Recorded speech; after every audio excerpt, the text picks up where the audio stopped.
Nous allons voir dans cette vidéo comment réaliser un jeu avec Scratch au travers d'un exemple d'un jeu de questions-réponses pour lequel un scénario a été réalisé. Ce scénario indique 5 phases, une phase d'introduction, 3 phases de questions, une phase finale, et dans chacune de ces phases, on va détailler les arrière-plans utilisés, les lutins qui vont intervenir, le type de scénario, les questions dans les phases de questions, les réponses, ainsi de suite. Ce travail d'écriture est vraiment essentiel dans la réalisation d'un jeu. Il est absolument nécessaire lorsque le jeu se complexifie de prendre des notes, de modifier même le scénario que nous avions établi au préalable, mais de garder trace quelque part de tout ce qui a été fait, de tout ce qui a été utilisé, les variables dans le programme, etc., afin de ne pas se perdre avec un programme trop complexe. Nous allons commencer la construction du jeu en abordant la première phase qui est la phase d'introduction. Donc sur le document préparatoire, nous notons les arrière-plans qui seront utilisés, le lutin ou les lutins qui seront nécessaires, ainsi que les principales actions. Pour gagner du temps, dans notre exemple, l'ensemble des arrière-plans nécessaires au jeu a déjà été chargé ou créé, puisque pour certaines phases, notamment les questions, il est nécessaire d'écrire des réponses proposées aux joueurs sur les arrière-plans. Par contre, au niveau des lutins, rien n'a été fait. Je remets un arrière-plan vierge. Au niveau des lutins, rien n'a été fait, et donc ce premier lutin n'est pas nécessaire. Celui qui nous intéresse pour la phase d'introduction, dans la catégorie animaux, est celui-ci. À chaque lutin est associé un script qui va définir l'ensemble des actions à mener ou à déclencher en fonction d'événements qui vont survenir. Le premier événement, type d'événement important, essentiel et incontournable, c'est le fait de cliquer sur le drapeau vert pour démarrer le jeu. Donc, nous allons créer le premier événement quand le drapeau est pressé. Qu'est-ce que nous allons faire? Première chose, nous pourrions choisir un arrière-plan particulier. Le premier, c'est Douali. Au niveau du lutin, on va lui demander de se montrer. On pourrait déjà le positionner plutôt en bas, hein. Donc aux coordonnées moins 126, moins 90, et dans mouvement, on va lui dire aléa moins 126, moins 90, c'est-à-dire à la position actuelle. Ça veut dire que si je le déplace ici, je clique sur le bouton vert, il revient à la position initiale que l'on a souhaité. Maintenant, si je regarde les arrière-plans choisis, j'ai le deuxième Douali 2 qui comporte le titre. Donc, dans le script du pingouin, nous allons indiquer une temporisation, c'est-à-dire mettre des temps d'attente. Ici, par exemple, attendre une seconde pour créer une sorte d'effet d'annonce et faire basculer ensuite l'arrière-plan sur Douali 2. Voici, je teste. La présence du lutin n'est peut-être pas nécessaire à ce moment-là. On pourrait le mettre après ce temps d'attente, voire après, et au départ, il est caché.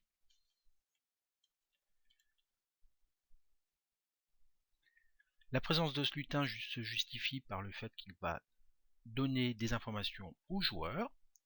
Il va déjà, dans apparence, dire bonjour.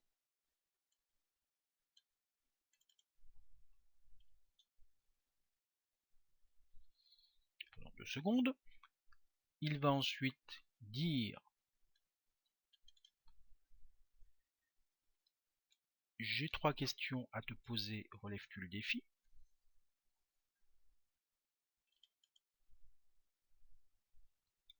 Donc, j'ai préparé un document sur un traitement de texte où mes informations, mon texte est déjà inscrit. Je n'ai donc plus qu'à faire un copier-coller ici pour gagner du temps. Et donc testons ce scénario. Bonjour. Alors dans le déroulement, plusieurs nuances. Ici, avant que le pingouin s'exprime, il faudra peut-être attendre un petit peu. Et puis lorsqu'il s'exprime, la bulle cache le titre, donc il serait peut-être intéressant de réduire la taille du personnage. Ici, donc le personnage fait 90 sur 158 points de hauteur. En cliquant dessus et en prenant l'angle ici, je peux réduire. On va réduire encore un petit peu.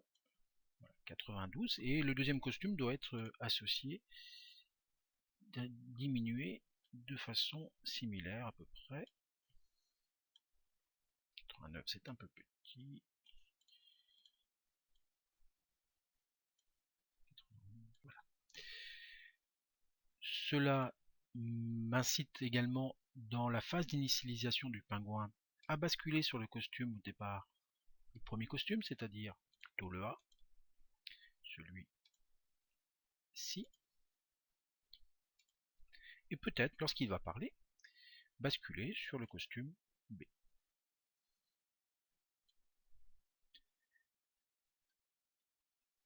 Et donc je disais qu'il fallait introduire un temps d'attente avant de commencer à parler. Testons.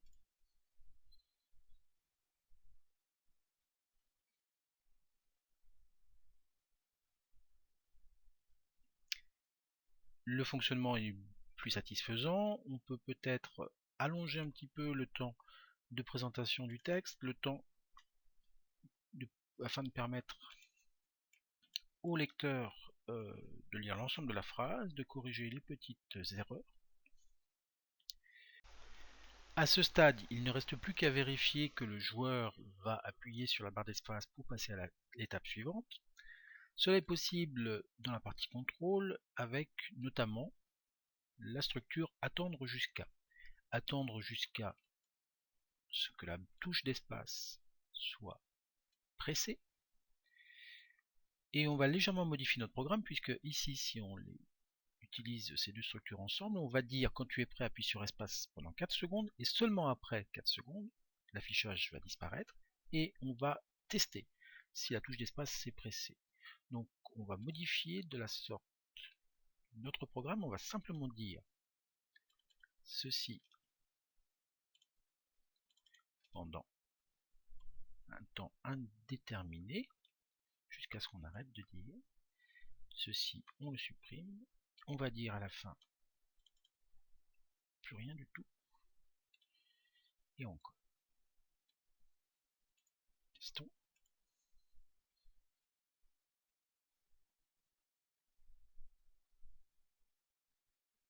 J'appuie sur la barre d'espace et voilà. Nous allons passer à la phase 2 et on va pour cela créer un événement. C'est ce qui est indiqué sur le travail préparatoire.